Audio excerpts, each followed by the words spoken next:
Welcome to the Thinking Practitioner Podcast, a podcast where we dig into the fascinating issues, conditions, and quandaries in the massage and manual therapy world today. I'm Whitney Lowe. And I'm Til Luca. Welcome to the Thinking Practitioner. Books of Discovery has been a part of massage therapy education for over 20 years. Thousands of schools around the world teach with their textbooks, e-textbooks, and digital resources. Books of Discovery likes to say, learning adventures start here. They see that same spirit here on the Thinking Practitioner podcast, and they're proud to support our work, knowing we share the mission to bring the massage and bodywork community enlivening content that advances our profession. And you can check out their collection of e-textbooks and digital learning resources for pathology, kinesiology, anatomy, physiology at booksofdiscovery.com, where Thinking Practitioner listeners can save 15% by entering Thinking at checkout. Till, we have another leadoff sponsor today in addition to Books of Discovery, and who is that? That's actually me. You and I All are right. going to be, we're going to be sponsoring our own podcast. So I'm on my own sponsor today. And the thing I want to talk about is our spine, ribs, and low back principles training. We've been teaching a bunch of these online, kind of hybrid online trainings now ever since, well, for the last 3 years, since the lockdowns began. And they really had a chance to evolve. And I'm so happy with the shape they've taken. So myself and 5 members of my faculty are going to be walking small groups of people through our what's typically a 2-day in-person course, but we stretch it out over 2 months when we meet every 2 weeks and go through the material together. It gives you the balance of self-paced learning with small group cohorts with me personally and with my faculty personally, so I hope you can join us. Check that out. That starts April 17th. Check it out at advanced-trainings.com or in the show notes. How'd I do, Whitney? That was absolutely awesome. So thank you so much for that, sharing that with us. And we have a guest with us today. Yeah, we do. We have a guest. She's been so patiently waiting as I do my first ever self-sponsorship. Jill Miller, you are here with us, and I am so happy about that. Your bio, let me read that first before I give you a chance to talk. Your bio says you have 30 years of corrective movement expertise that forges links between the worlds of yoga, massage, athletics, and pain management. Your self-care fitness programs, Yoga Tune-Up, and Role Model are found in gyms, yoga studios, hospitals, athletic training facilities, and corporations worldwide. You are also the former anatomy columnist for Yoga Journal. Really cool. You've been featured in New York Times, Wall Street Journal, Shape, Women's Health, The Today Show, and are a contributing expert on the Oprah Winfrey Network. Your new book, Body by Breath, The Science and Practice of Physical and Emotional Resilience, will be published this month, which is currently February 2023. You live in LA with your husband, 2 kids, and a rescue dog, which I also have a rescue dog. So that's the moment I could relate to your bio. And you've done so much that I get the dog part. It's so nice to have you here with us. I hope there's other relatable things besides my dog. I related when you announced your rib course. I'm like, that sounds so cool. I want to do it. Yeah. Well, I'm just so impressed by, I met you, I knew you on social media and knew of some of the collaborations you did, say with Tom Myers or Kelly Starrett, things like that. And then I met you, Whitney and I met you in the Fascial Research Congress in Montreal end of last year. But is there anything else you want people to know about you before we get into talking about your new book? Oh, no, I'm an open book. Let's just go for it. I got to ask you a question because I'm curious about this. I had seen this in the bio thing and didn't know this. When were you doing the anatomy thing for Yoga Journal? What time period was that? Oh my goodness. I did their anatomy column for about a year. It was well before the pandemic. It was after my first book was published. It was probably 6 years ago. Okay. If I'm sort of carbon dating that, it was probably about 6 or 7 years ago, I think. Gosh, guys, I can't remember. I went through a long stretch of reading every issue of Yoga Journal, but this was like in the late 80s or 90s. So I was wondering if it was back that long ago. In the late 80s, I was a avid consumer of Yoga Journal magazine. And the Yoga Journal is one of the reasons why I got into yoga as a tween. it was just like one of the only publications out there that had, consistent information, and it was actually the original founder was a physical therapist. So there was really great stuff in there. Yeah. Was that Judith Lassiter? Yep. Judith Lassiter. Yeah. Mm-hmm. Yeah. Cool. Wonderful. Anyway. Yeah. Well, Interesting. no, that is interesting. And I relate to more than just your dog, but, the question, I mean, your book is gorgeous, and you were kind enough to send us advanced copies of it. It's organized, it's thorough, it is, in my opinion, sound in terms of your scientific references and rationales. You do a good a job as any of us that's trying to make that comprehensible to our readers, maybe better than most of us. But I got a question for you. The first question really is, what question of yours was writing that book the answer to? Oh God, there's so many beginnings. There's so many origins to why I needed to write this book. Yeah. One really simple answer is my mother. I grew up with an asthmatic mom, and I can remember as a young child ambulances coming to our house and taking her away because she couldn't breathe. And so I learned very early on that without breath, you die. And so that was, I think, kind of like a core fear. I also saw my grandmother live on oxygen and die in a terrible way from COPD, but actually perished from a mental health issue that was compounded by having to live on oxygen. So to put it bluntly, she overdosed because she couldn't handle a life chained to a bed, chained to oxygen, in her being a mid-60-year-old woman. So those were very, very core to my interest in breathing. But on a sort of functional level, when I was a young girl, I really wanted to be a singer. That was really the only athletic thing I liked to do. I was not athletic at all. I was quite overweight, and I liked playing with my dogs and playing with dolls, but I loved to sing. And there was a voice teacher in the community we lived in. We lived in a solar community outside of Santa Fe, New Mexico. That's where I spent most of my early years. And this voice teacher, I just remember one lesson. One day she told me about the diaphragm. And that was probably when I was in 5th or 6th grade, and it stuck with me. And so ever since then, there's been a deep interest in breathing mechanics. Other origins of this book have to do with my own mental health and my spiral into a number of eating disorders as a tween, all the way till my early, I guess, late teens or early 20s. I was first anorexic, and then I was bulimic, and I discovered self-massage in there as a way to connect into myself and begin a process of healing. So deep visceral work, self-visceral work, before I knew the term. And now I know all the terms, guys.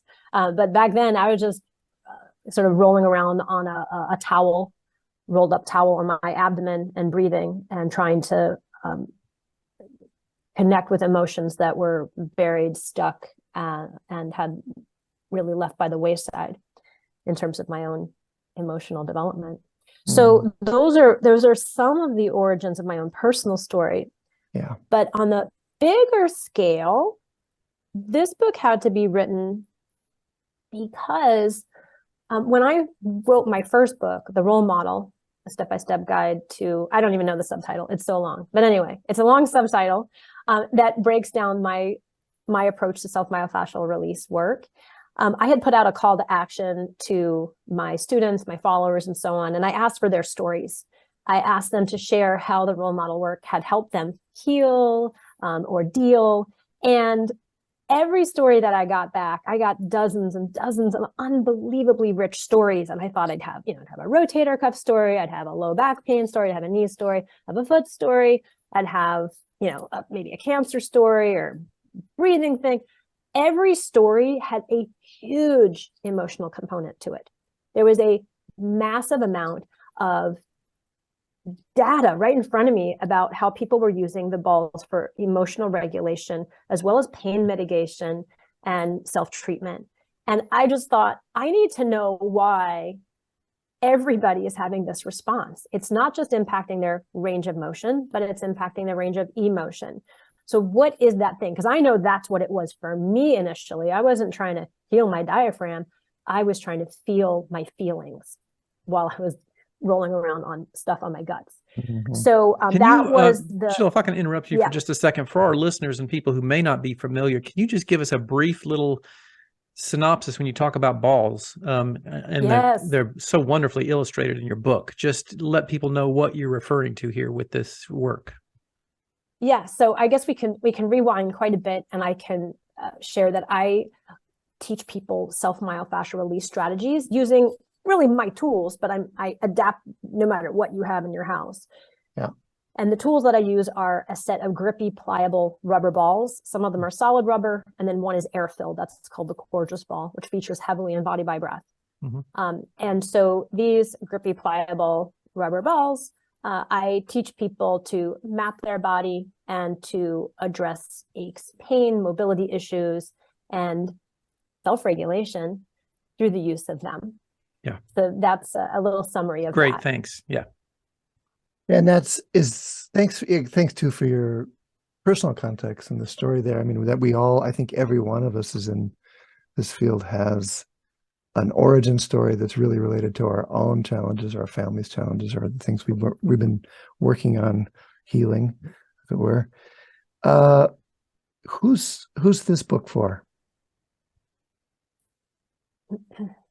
Well, first is for my mom.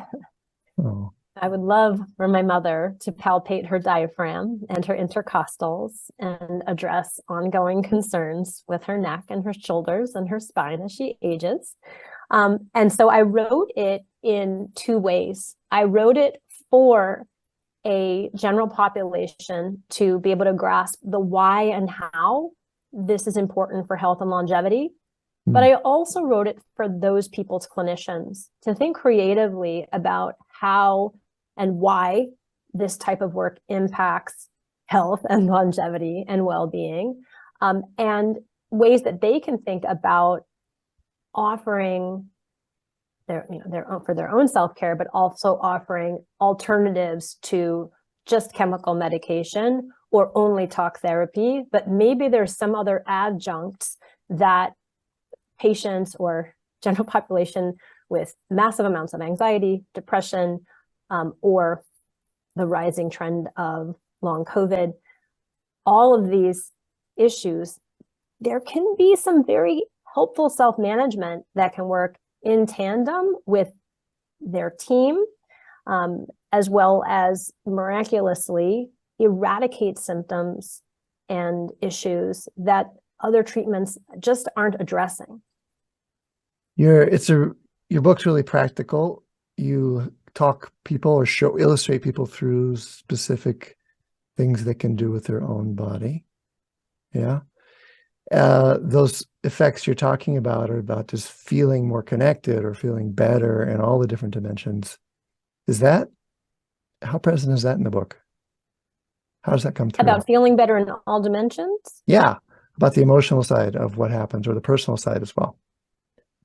Well, there's definitely there's a couple of chapters that address the nervous system. I try to break it down relatively simply in the beginning, and then get into, I would say, a big wrestling match with the vagus nerve and addressing polyvagal theory to teach people about different zones of innervation that the vagus spends time in that seem to be in lockstep with different zones of respiration.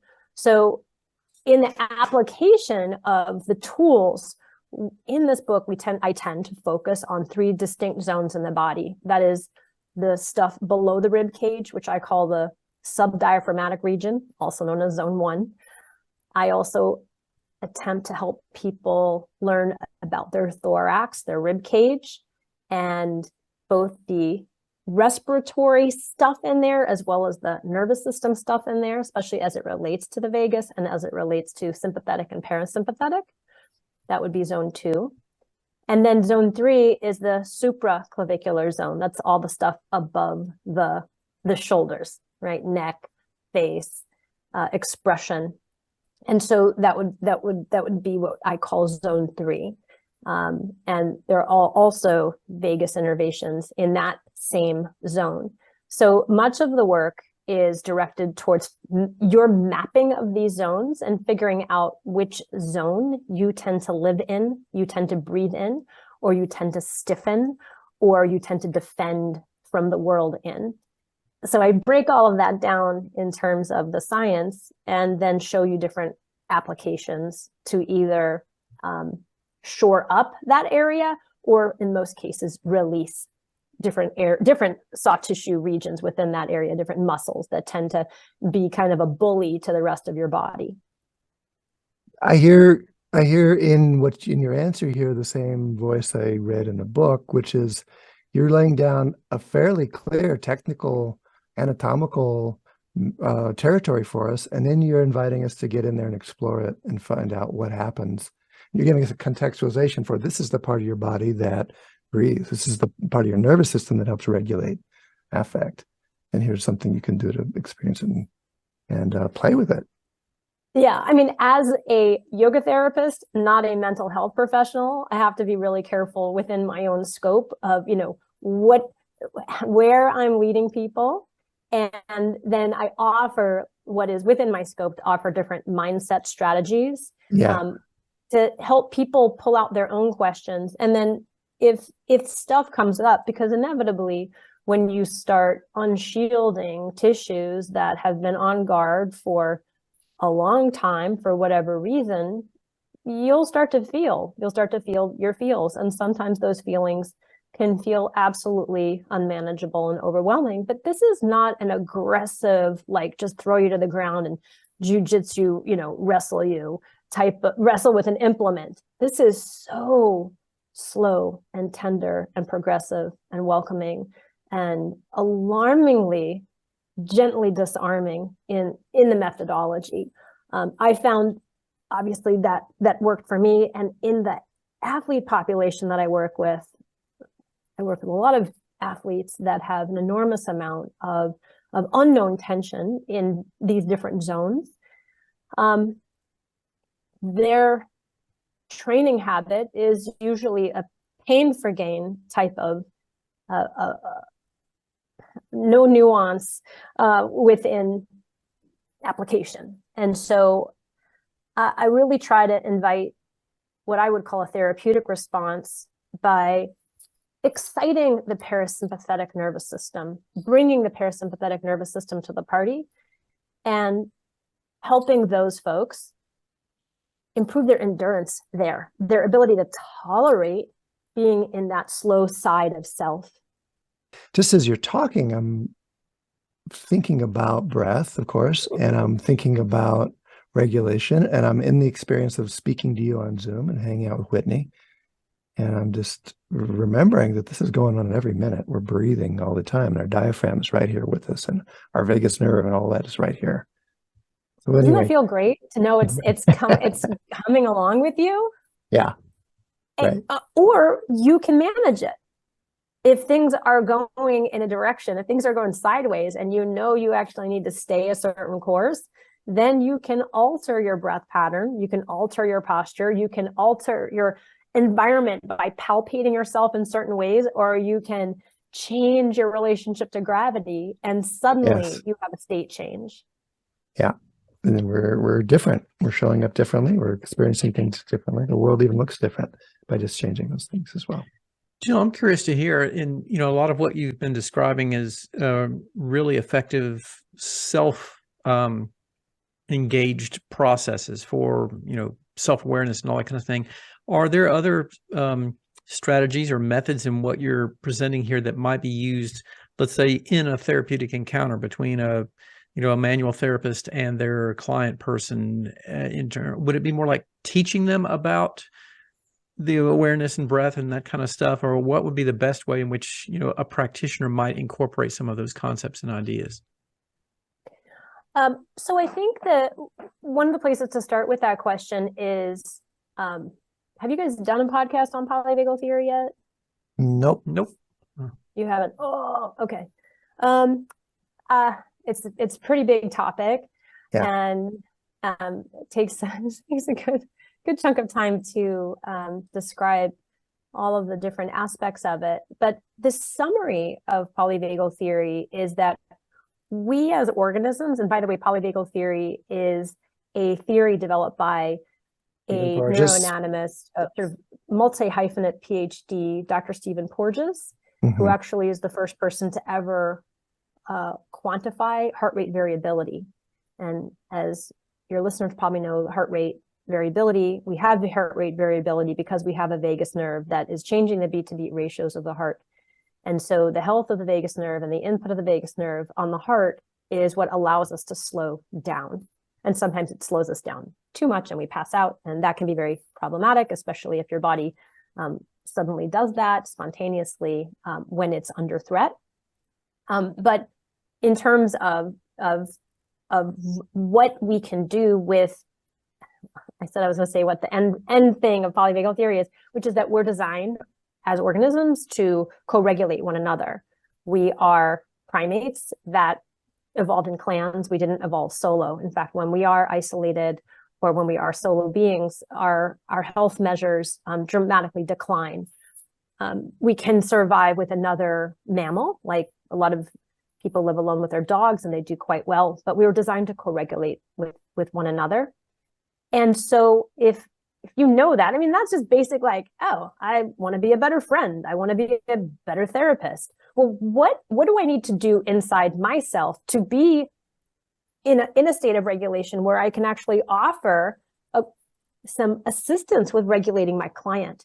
And so the book creates a cocktail, an inner pharmaceutical cocktail of different ways that you can get yourself out of an anxiety state or get yourself out of an amplified state that is only going to spin somebody else out, so that you can help entrain one another and train the other. Can you give us an example of that inner cocktail? Like, what's something someone would do? What's the practical side of that? In the book, I discuss what I call the 5 Ps of parasympathetic dominance. And in this case, parasympathetic dominance, if my intent is to get myself into a state where I know that I can be there for someone, that I can be in a state of listening, I can be in a state of receptivity for what they're bringing to the room. The 5 Ps are, number 1 is place. So as a practitioner, you probably have a place that is sanctuary-like, is safe for your clients. So place is key. The second P is perspective. So perspective has to do with mindset. And so that is a top-down suggestion for your own hosting of your embodied experience. So that top-down suggestion could be something as simple as I embody my body, which would put you in your skin, or all of my breath is welcome here. If you know that I need to focus on my breathing right now because it's a little amped, or in the case of working with somebody else, I am a safe place, right? So you can actually put that into your body. I'm a safe place. So you have a top-down suggestion that invites a deep listening from within, which would be the interoceptive messages that we're going to get when we get into these next 3 Ps. The next P is position. So position has to do with what can I do to amplify my own implicit relaxation or intrinsic relaxation response. In general, we're going to maximize relaxation by getting low, by getting grounded, by going with gravity. So that is a recline, or what I illustrate in the book again and again is this gentle slope position where your pelvis is slightly higher than your heart, slightly higher than your head, so that you induce the baroceptor reflex.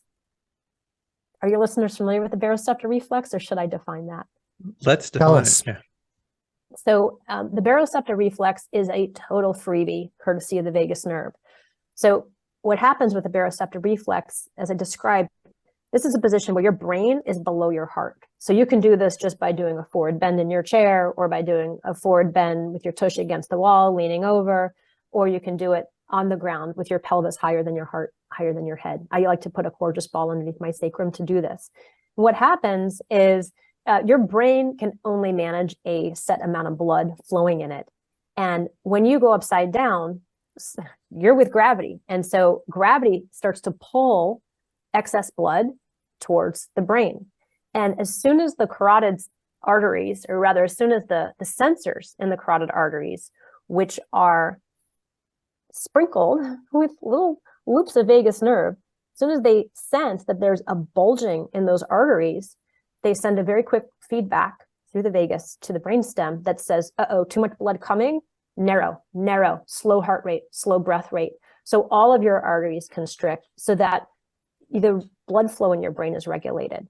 And that will slow down your breathing, and it'll slow down your heart rate. And it's, it happens in my classroom all the time. I tell people, they come in, they're chit-chatting, or they're sitting up, they're talking to each other. The class starts, recline. Within 15 to 20 seconds, you just start to hear these sudden exhales coming out of people's bodies, because number one, their postural muscles are no longer holding them, but also just that shift, that gravitational shift, starts to induce the relaxation response for them. So you can get yourself picturing my dog. I'm picturing my dog lying down, and then that big dog sigh they do once they settle in. They're so cute. And then they start to have the little dreams, and the little lips start to go. Does that happen in your classes too?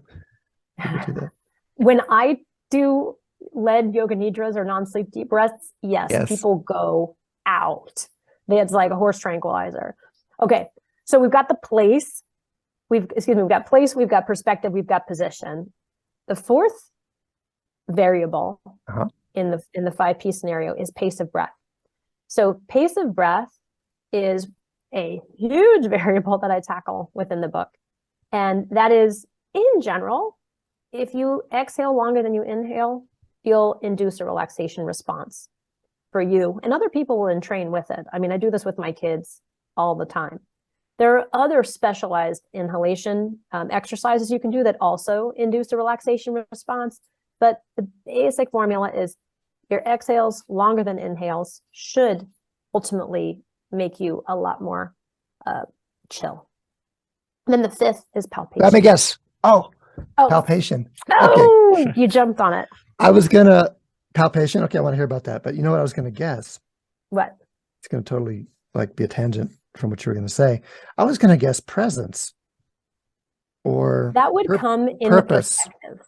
Yeah, okay, true. I love on the P's though. Yeah, okay. I do have a subset of additional P's that all have to do with pain science. Yeah, pain. We'll not do that here. A whole other P trickle theory. But yeah, play. I mean, there are so many different P's. There you go. Can be in palpation is yours is what? Palpating with your hands, or you're talking about proprioception? Okay, with balls. Okay. Using the balls to feel yourself. I teach hands-off work. Yeah. Yeah, I teach people to auto-regulate, right? I did a lot of massage training, but I found I could massage on scale through cues and through tools. And so that's what I do. I am curious. Something just made me think about this a moment ago when we were talking about our previous P about the thing with going to sleep and resting recumbent positions. Do you think that we have a lot of people that fall asleep on the massage table. We assume just because it's so relaxing, but do you think there's another physiological factor going on with what you had mentioned here too, with that whole issue with, the receptors and blood flow and all that kind of thing, potentially being a part of that? Oh my goodness. There's so many factors that go into it. Mm-hmm. I mean, there are some people who, like my husband, as soon as he lays down on the couch, it's just like 10, 9, Right. 8, 7. I mean, he's just That's out. me too. Yeah. So I think some people's, Vegas has there's such a strong like push pull that it's Yeah. like he just gets knocked out as soon as he lays flat. Mhm. So I think we're built differently, and our nervous system has different tolerances. That being said, I also recall an incident massaging my husband early on in our relationship where he got what I call the zingies. And you've probably seen this happen on the table where somebody will get just an unchecked sympathetic rush that is racing through them. All of a sudden, their brain goes into fight or flight, and down his shoulders and arms and median nerve, he was like, oh my God, I can't get rid of this. And he was getting the zingies, just like when your dog runs laps around the backyard like 90 times and they can't stop. That's when the nervous system, for whatever reason, the safe touch can sometimes trigger a tremendous defense response. And this is one of the reasons why I bring up polyvagal theory in the book, because I think it's really helpful to look at it as a lens to understand why things like that can happen, and then what might be the best strategy to migrate oneself through that experience, and then to be able to reflect on the experience without feeling like you're crazy or that your body hijacked your will. Mm-hmm. Okay. You are an expert and have a big following in some fields like fitness, and then you have a big social media presence, fields that have that are very image conscious, if you know what I mean. You think? Yeah. But tell me something about how you see like the relationship of body image with body awareness. So what's the inside out or outside in paradox or relationship there? Wow. I love that you're an outsider to the fitness industry and How could asked you me that tell? question. You hadn't seen me stand up. Yeah, come on. Oh my gosh. I could do the entire podcast about that alone. Yeah. As somebody who healed from not one but two eating disorders, and works in the fitness industry and sees, once you've gone through addiction, I'll just speak for myself. Having gone through addiction, I feel like I have a scarlet letter that I see attitudes, behaviors, and expressions that once were code for me, cries for help that nobody saw, but I can see it. Anyway, so that's my opinion, that's my experience, but it's all over the place in the fitness industry, and I've made a real point in my output to not try to sell aesthetics ever, because I think it's completely demoralizing to all bodies. And there are people that will help you with that. If you want aesthetics, there are experts that will help you with aesthetics. I mean, I know some of the best bodybuilder trainers in the entire planet, and they can help you with your aesthetics. I'm going to help you with your feeling, with your feels, and your ability to feel. And guess what? When you do that, there might be a byproduct of shape shifting, but I'm most interested in your range of motion within your respiratory mechanics, and that the lining of your birthday suit is communicating well from the core to the periphery and back again. So that's my real boring take on all of it. And yeah, I am definitely, I also live in LA. I used to do, film work. I do put myself out there on social media, but I try to put out a variety of my own faces so people can see that I'm not addicted to makeup or eyebrow grooming, I know. I love what you do, by the way, because it is you. And you're younger than me, but you're of the generation where you go, okay, so I'm not looking like I was when I'm 20. You look fantastic, but you're not, you're showing a woman of our generation doing these things in an awesome way. It's got to hand Yeah, it to you. and for your listeners, I'm 51, and I'm super proud to have crossed that half-century mark. Yeah. It's just incredible. Kudos for you. And you talk, and you're also sharing, you know, in your social media feed, you're sharing, again, the algorithms found me, like I told you, and you're sharing your daily life with your family. You know, you got the cutest kids in the world, but you're just there with them, doing your stuff. You're sharing your own challenges. You're sharing about your, you know, your hip replacement story, those kinds of things. Yes, I love talking about my hip replacement story because it opens up so many different pots that I love to dive into. You know, one is that I'm an undiagnosed hypermobile body. I've self-diagnosed myself as a hypermobile person, although my orthopedist also diagnosed me as that was the underlying cause of my need for hip replacement. I'll never forget it. I had avoided getting imaging in my hip for a long time. I had on again, off again pain in my tensor fascia for probably about 7 years, but those were my childbearing years. And I just did not want to have any imaging because I didn't want anything to get in the way of me making babies. I was a late starter. I had my first kid at 42 and my second one at 44. And when I finally did have the imaging, I thought I had a torn labrum. Like I thought all things pointed to that I just had a labral tear, and I was just, working around that. But there was no labrum. There was nothing. I mean, it was just decimated bone spurs, cam deformation. Oh, what a mess. I have the bone on my desk if you guys ever want to see it. You got your hip bone? Yeah, I have the best surgeon. He's so cool. Oh, wow.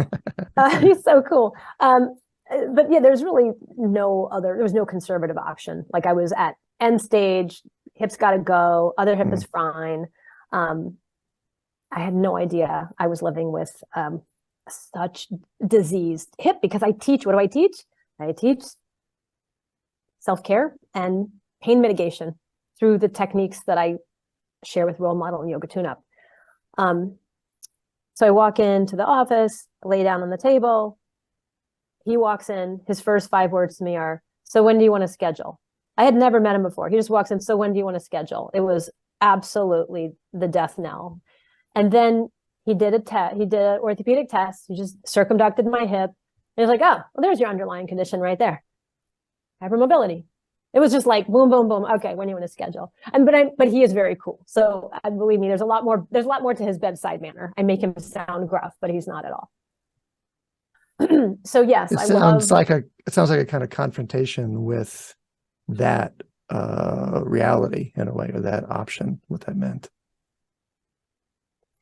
Confrontation with that reality. Well, it sounds like the gruffness you're describing sounds like, hey, this is the deal. You're hypermobile, and what the option I have for you is a hip replacement. And so it was your process of going, okay, I don't know what you expected. I don't know if you expect him to give you options or talk you through some different things like that. But no, I guess I didn't even expect a clinical hunch.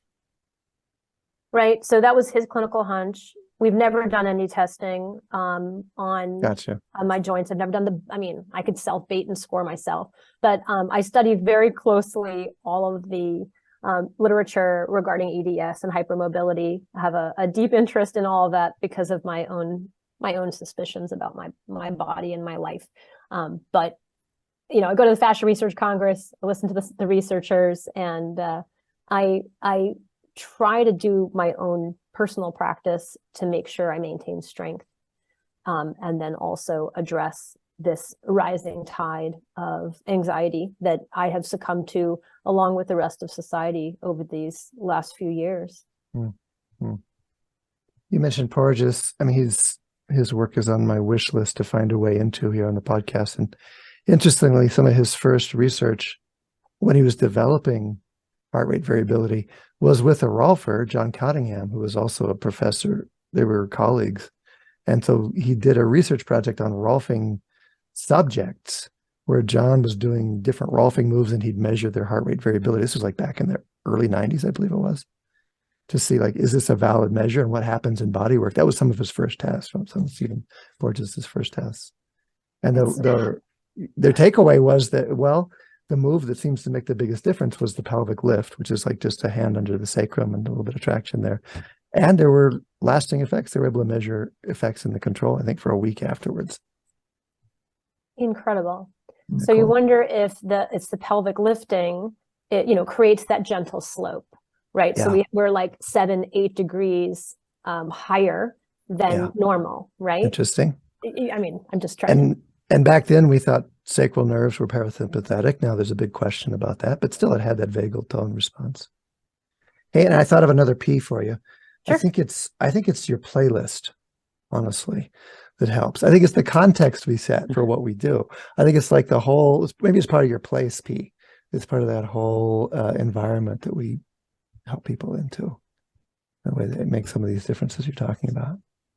And there is just that inside out piece as well. I'm still with the perspective. I can just think about 15 P's under that one, how important that is and how refreshing it is to see you representing that in this very image conscious field. To say, listen, no, it's not just about what you're seeing in the mirror and how you're sculpting your body. It's not just body by Jill, it's body by your breath. It's really on the inside out way. Yeah, well, I would say that there are I've been in the fitness space since I was 20. So, I mean, I started teaching yoga at the park services. I should not have been hired by the park services when I was 20 or 21, going to school in Chicago. And at the same time, I was also teaching water aerobics at the YW. And I would play Peggy Lee on a cassette tape, and all the women in the water aerobics class were well over 60. I was completely unqualified to be teaching either of these groups. But the people that showed up at the Park District for yoga and the people that showed up in the water for water aerobics, they weren't interested in a tiny waist and stronger glutes. They probably were interested in stronger glutes, but on the aesthetic level, I just don't recall people sharing that interest with me. And maybe it's just what I brought to the space, that, we're really here to get to know ourselves and to discover something about ourselves. So maybe I think maybe the outsiders to the fitness space, they see the madness on social media or the glamour that's portrayed in magazines. But those of us grinding it out as instructors, we really offer this group space where people can share joy and share the joy of movement and share the joy of discovery. And that in and of itself, gathering people together, increases vagal tone. Like we sell the ability for the intrinsic rise of hedonic tone in the body. And it's a celebration in that change happens every time you gather like that. So I'm just not in the space where they're going after chisel and I guess drizzle and dripple. I don't know what they're going after. That's great. But believe me, the fitness space is vast. And there are a lot of us in here with a very deep mindful agenda to really help people with their pain and improve movement and not just get after tighter buns. That's such an important thing. It might be a great place to wrap it up. And I got one more wrap-up question. Whitney, anything else you want to ask? No, I was just gonna, as you were talking about that, Jill, it was striking to me thinking about that's what fitness is. Fitness is really about your body's well-being in your life, regardless. And it has been, unfortunately, quite co-opted by the visual aesthetics as a more predominant part than really about physical health and well-being, I think, for a lot of people. So kudos to you for holding that flame going there. Thanks, Winnie. Mm-hmm. Okay, your new book is Body by Breath. Could you sum up for us, or anything else you want to say in closing about how it can be useful or relevant to our audience who are engaged in hands-on work? What would you say about that in closing? Yes, the massage therapy community has been a very robust part of the ideation and creation of my own methodology. I have adapted massage strokes essentially for self-application. And as massage therapists, the amount of body stress that can go into a day-to-day office setting or clinical setting for you is substantial. Ankles, feet, low back, hands, wrists, neck, and just even the stress of the interpersonal work that you're doing with clients. I see the work. I mean, I train so many massage therapists to have this adjunct offering within their clinics so that they can take small groups through, a hand and foot series or neck and jaw or breath mechanic work. Because sometimes it's actually better if they do it themselves than you do it on them. In terms of it having a lasting effect, right? Because it's their nervous system through your cueing or through your direction, remodeling them. So I'm sorry, I split into 4 different directions here. But one, as a massage therapist or Rolfer or any manual therapist, it's very helpful to have a little reset between clients to address your own structure. Mm-hmm. And and also getting you back to sort of tabula rasa, or getting you back to a state where you can tolerate the next client's stuff that they bring you. So this is kind of like palate cleansing neurologically from your own body through your own structure, but it just so happens to give you this incredible lift. Literally, you're using your body by breath methodology or body by breath practices to give yourself a state change and also a structural change. The tools that are used in the book are breathe, roll, move, and non-sleep deep rest.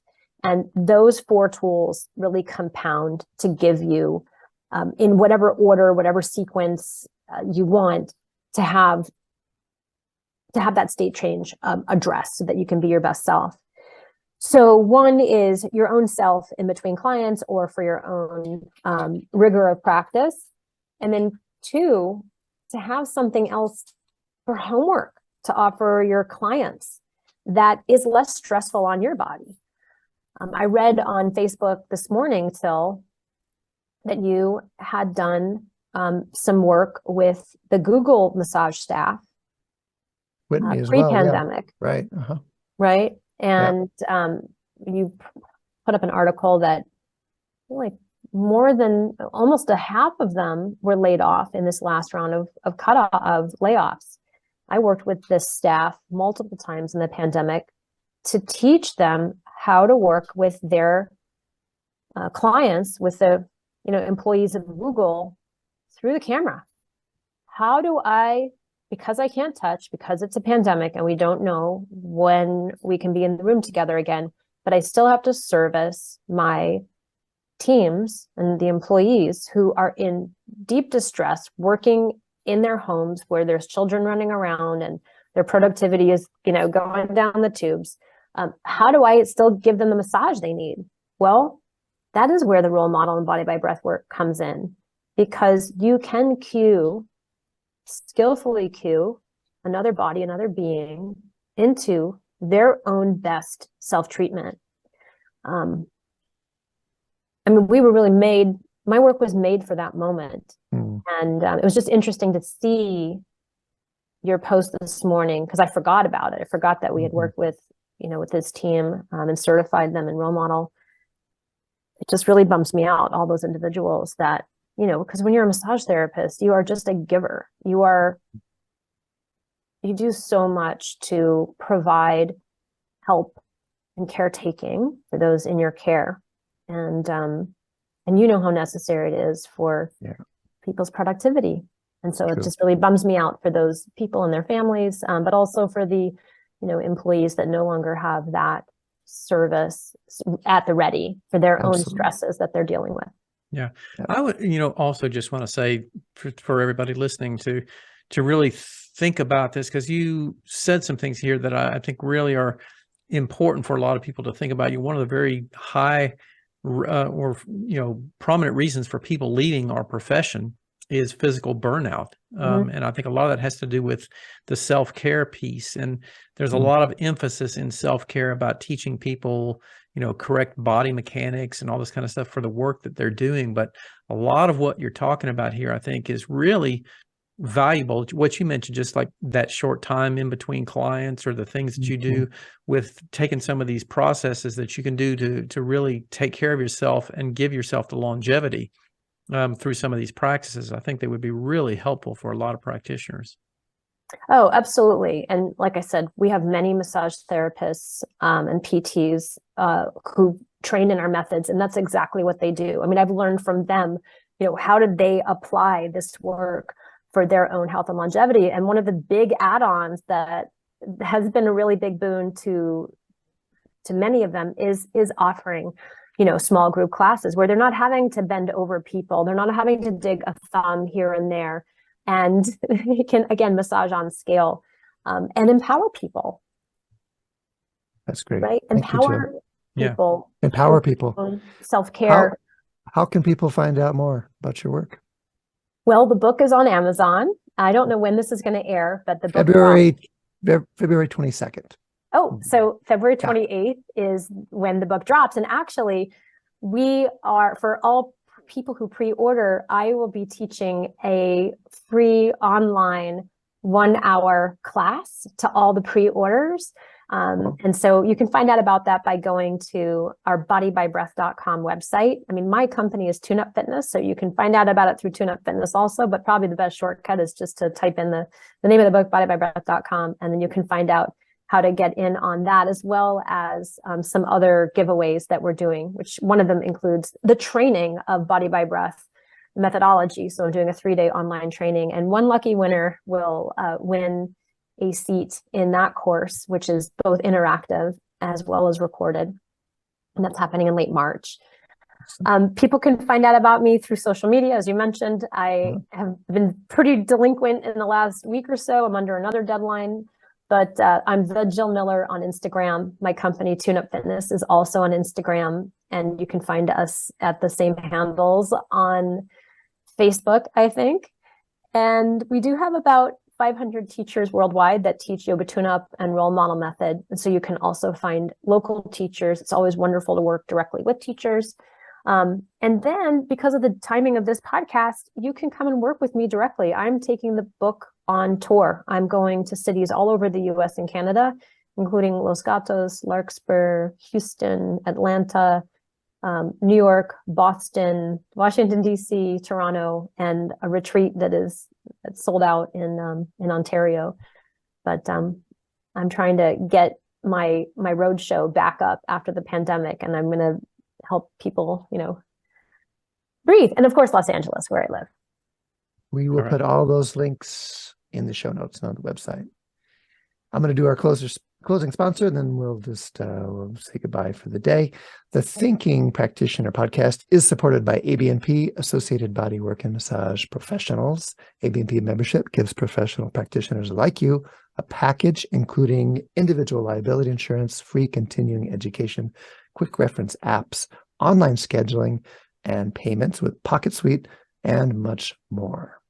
And ABNP CE courses, podcast, and Massage and Bodywork magazine always feature expert voices and new perspectives in the profession, including Till and myself. The Thinking Practitioner listeners can save on joining ABNP at abnp.com/thinking. We would like to say a thank you to all our sponsors and to all the listeners who joined us here today. You can stop by our sites for the video, show notes, transcripts, and any extras. You can find that from my site at academyofclinicalmassage.com. And Till, on your site, where's that? Advanced-trainings.com. Questions or things you'd like to hear us talk about, you can email us at info@thethinkingpractitioner.com or look for us on social media. You can find that under my name at Whitney Lowe. And Till, yours? I am Til Luca, and you can rate us on Apple Podcasts as it helps other people find the show. And, oh, by the way, when I'm having a bad day, you know what I do? I go to Apple Podcasts and I read the reviews people are leaving us with me. Oh, It's that's so nice. sweet. It's Are a they nice actually thing good? to do. They're actually good reviews There's to some read? good ones there. If they're not good, I just scroll to the next one and read it on my bad day, but it's helpful. Yeah. So thanks everybody for those little tidbits. Yeah. Or you can hear us on Spotify, Stitcher, Google Podcasts, or wherever else you listen. And please do share the word and tell a friend. Jill Miller, thanks for joining us today. It's a pleasure. I'm a fan of your podcast, so this has been really a really cool thing to be able to talk with you both. Good. Thanks again for being here. It was great to see you again.